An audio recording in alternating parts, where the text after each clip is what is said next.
Hey, what's up? What's up? This is Jeff from BKJmacTV, and this is episode number 9.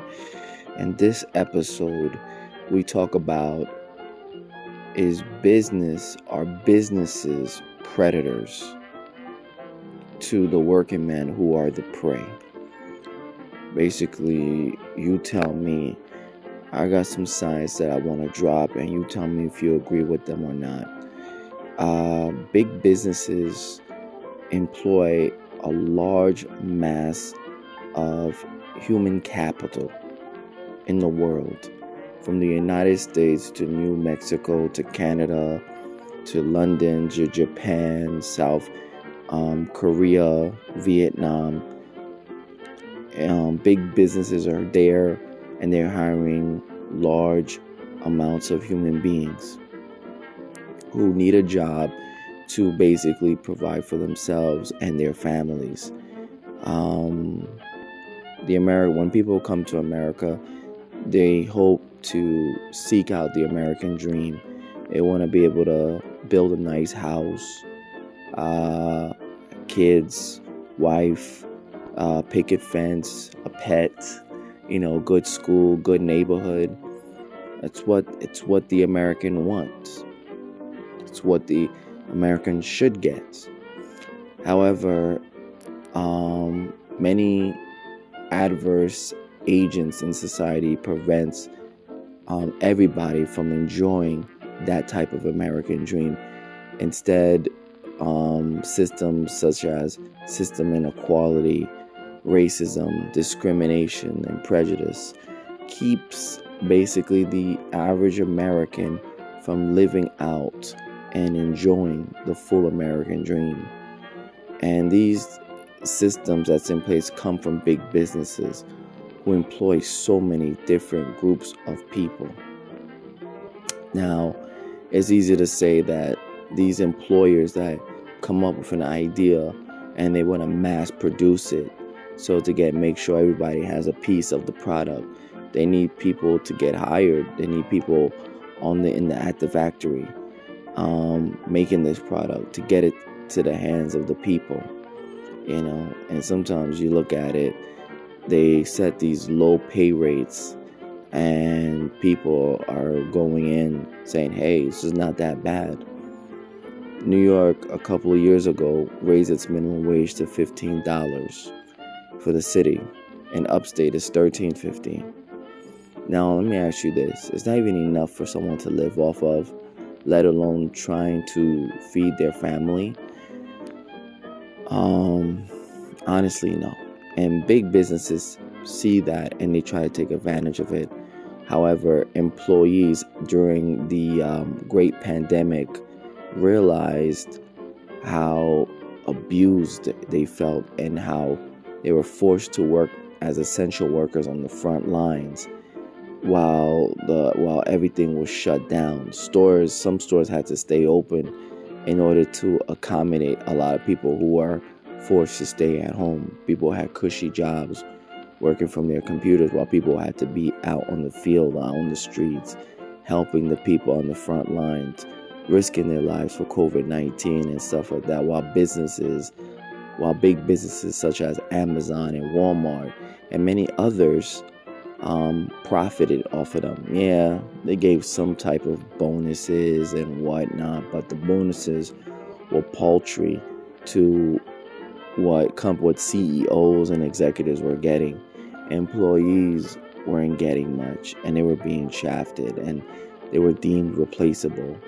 Companies such as Walmart and Amazon worked tirelessly to keep workers and employees from forming unions.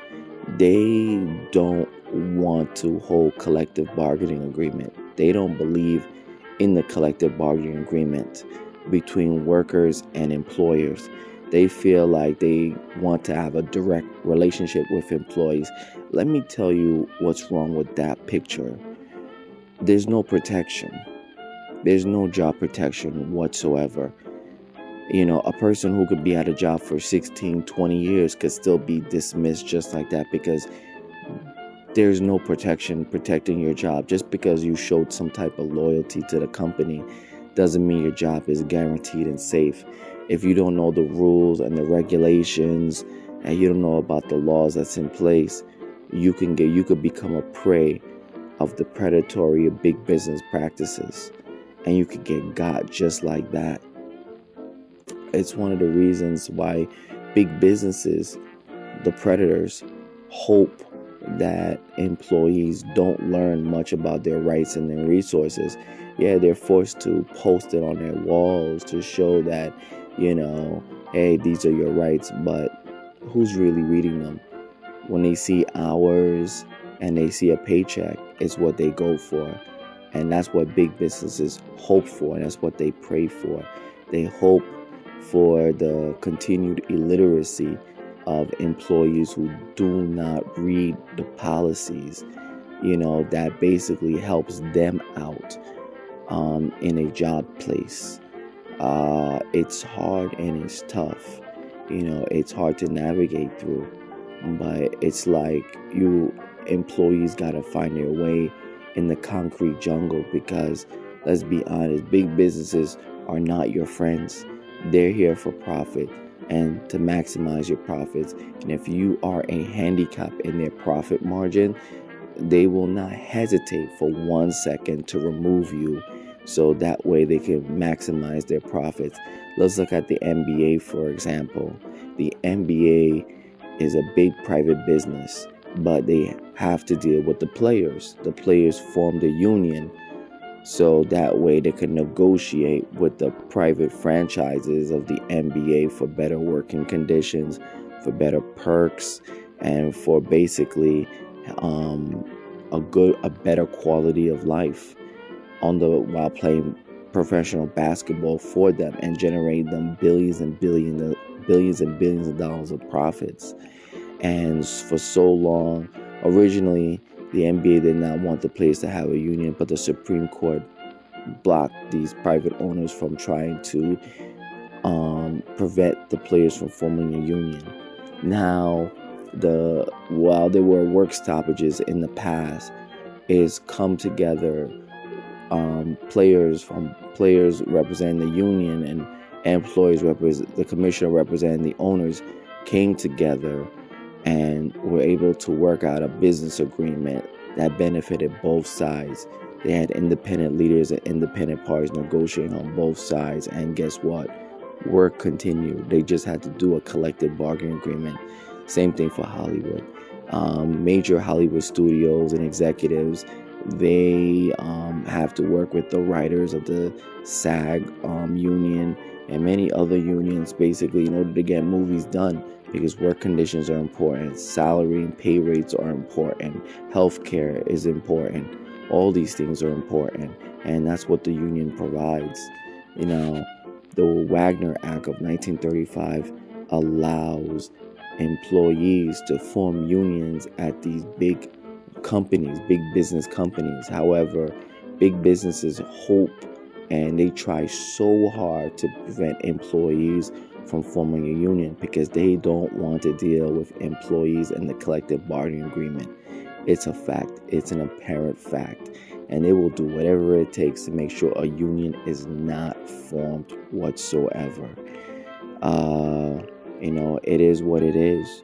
And honestly, it's up to the state to do something about it. These tactics are horrifying. And, they hurt the workers' morale. And it's honestly, do it in the name of profit for the big employers. That's what they care about at the end of the day. That's what I learned from my business professor. It's all about maximizing your profits. There's no friendship in the name of business. Yeah, you'll have some loyalty. Yeah, you'll have your sentimental moment when there's a collective bargaining agreement in place. But when there's no collective bargaining agreement in place, and if maybe